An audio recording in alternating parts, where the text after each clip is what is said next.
Krishni form ஸ்டைல இருக்கிறோம். இன்னைக்கு வந்து பார்த்தோன்னா எண்ணெயும் சேர்ந்து பாபிக்கு பண்ற மாதிரி இருக்கு. ஊஞ்சிச்சுன்னா எரியுது. இது சிக்கனு. சிக்கனோட வந்து பார்த்தா மஷ்ரூம் தான் வந்து வேற லெவல். எலக்ட்ரிக் வுட் ஸ்டவ் மாதிரி வந்து ரெடி ஆயிட்டு இருக்கான். ஒரு வேலை இருக்குமோ?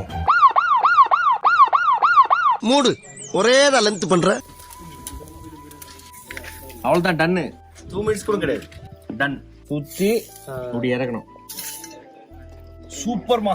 கொஞ்சோண்டு அப்படி கிரீன் சட்னி போட்டு நல்லா இருக்குப்பா. இந்த பூலாம் சாப்பிடலாமா? இந்தியாலயும் சாப்பிடலாமா? இவனையும் சாப்பிடலாமா?